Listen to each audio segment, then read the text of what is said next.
రేపు మా నేను ఇప్పుడే 15 మినిట్స్ నుంచి డాక్యుమెంట్ రివ్యూ చేస్తున్నా. నాకు అర్థం కావట్లేదు. లైక్ సీరియస్ గా తీసుకోవాలి. చెక్ చేసుకోకపోతే మేము అంటే కరెక్ట్ చెప్పకపోతే వి కంటిన్యూస్లీ ఎక్స్పీరియన్స్ డిఫికల్ట్. ఫస్ట్ మనము వీటికి నెంబరింగ్ ఇవ్వం 1 2 3 4 5 6 అని.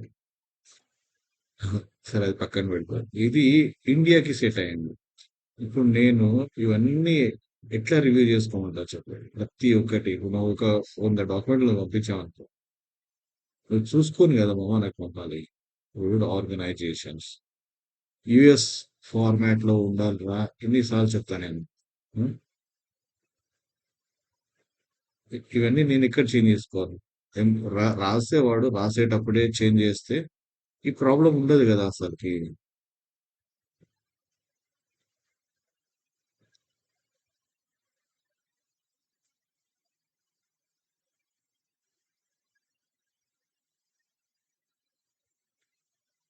చూడు,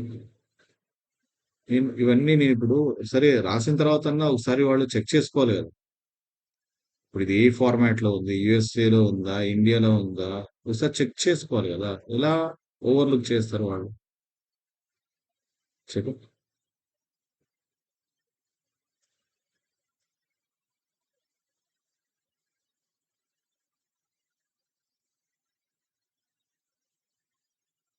ఇప్పుడు నువ్వు చేసే ప్రతి డాక్యుమెంట్ ఇలా చెక్ చేసుకోవాలి నేను అంటే చాలా కష్టం నేను. నువ్వు అర్థం చేసుకోవాలి నేను. ఇప్పుడు ఏపీఎస్ 7 లో నెంబరింగ్ ఉండదు కదా. ఇప్పుడు ఈ కలర్ బ్లాక్ ఉండాలి కదా. బ్లూ కలర్ ఎలా పెట్టి చేస్తారు వాళ్ళు.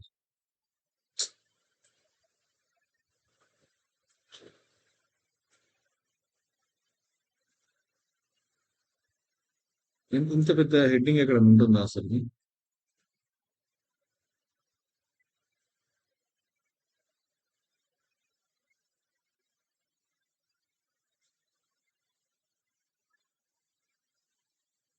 Colour it's in blue colour.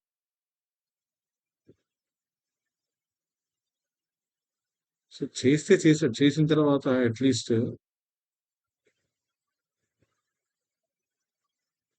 Cross check చేసుకోవాలి కదమ్మా. వై సజెషన్స్ షుడ్ రికమెండేషన్స్ లేదు.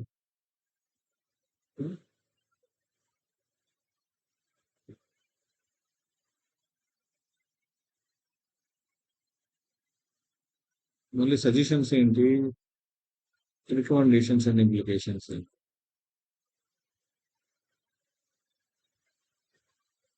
సో 4.1 తర్వాత క్లౌడ్ డైరెక్ట్ స్టార్ట్ అయిపోయింది అంటే స్పేస్ ఏదో ఉండదని. ఇవన్నీ ఎక్కడ చూడండి రా నేను. ఇవి చాలా very silly mistakes at basic level. ఎవరైతే రైటర్ ఉన్నాడో వాడు ఒక్కసారి ప్రూఫ్ రీడ్ రాసిన తర్వాత ఒక్కసారి జస్ట్ ఇట్లా చూసుకుంటే సరిపోయే వర్క్ కి ఇప్పుడు నేను ఇంత టైం దాని మీద పెట్టి నేను ఇప్పుడు ఒక్కొక్క డాక్యుమెంట్ ఇప్పుడు పంపించిన ఒక డాక్యుమెంట్ నేను 5 మినిట్స్ రివ్యూ చేస్తే ఎంత టైం పడుతుంది చెప్పు. Is it possible. ఇప్పుడు నేనున్న ప్లేస్ కి ఇప్పుడు నేను ఎక్కడ రివ్యూ, ఇది రిసెర్చర్ ఇప్పుడు నువ్వు కూడా కాదు, నీ కింద రాసేవాడు చేయాల్సిన పని ఇది. వాడి పని వాడు చేసుకోకుండా ఇప్పుడు నేను ఎక్కడ రివ్యూ చేసుకుంటూ కూర్చొని చెప్పు.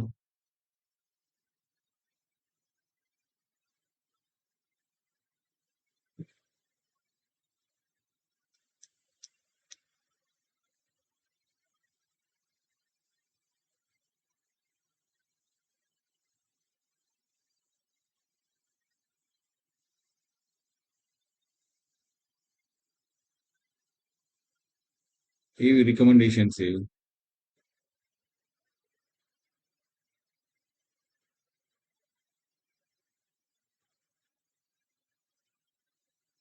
Recommendation should be listed.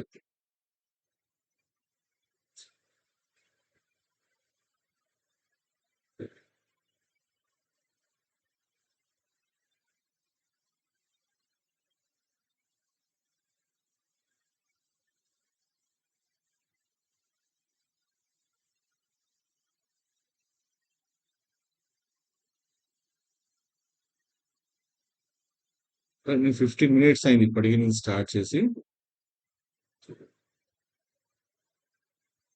15 minutes తర్వాత 20 మినిట్స్ నేను నీ పేపర్ ఇదొక్క పేపర్ నేను 20 మినిట్స్ రివ్యూ చేసి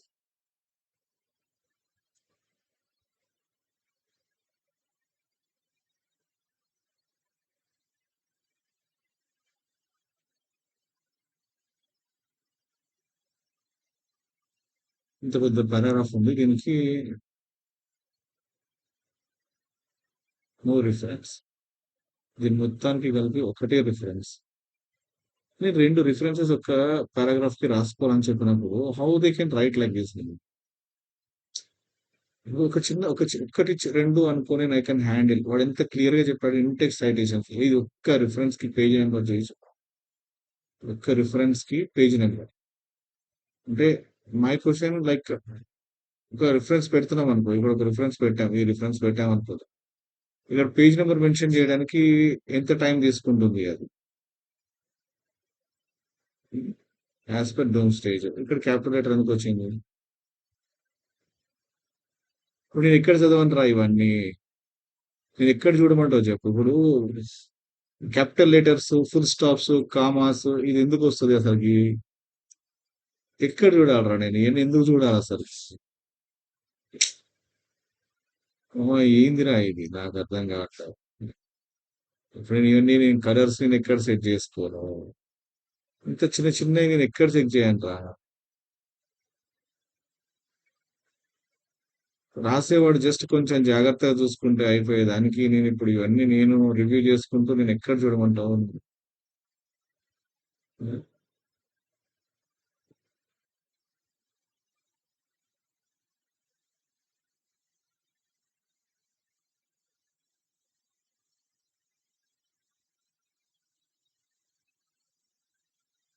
నిజంగా ట్రై టు అండర్‌స్టాండ్ రా. ఇప్పుడు నేను ఇంతగానం ఒక్క పేపర్ మీద ఇంత నేను పెట్టలేను. ఓకే. సో, లిటరేచర్ రివ్యూలో ఈ పారాగ్రాఫ్‌కి ఎందుకు నువ్వు రిఫరెన్స్ ఇవ్వలేదు?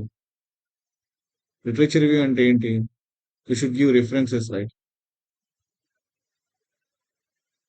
ఇన్ని కీ ఫ్యాక్ట్స్ ఉన్నాయి. 31 బిలియన్, 40 బిలియన్ సంథింగ్ ఏది దీనికి రిఫరెన్స్?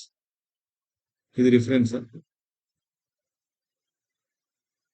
ఇక దీనికి ఫుల్ స్టాప్, కామా ఇంకెక్కడ లేదు.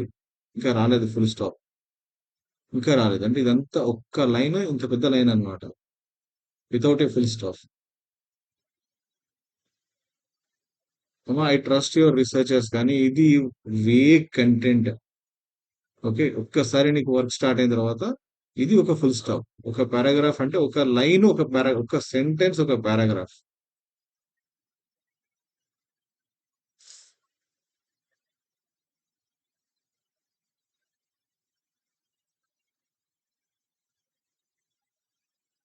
ఎక్కడ ఫుల్ స్టాప్ పెట్టాలో కూడా ఆడు మర్చిపోతే అట్లనే ఉంటది రంగా.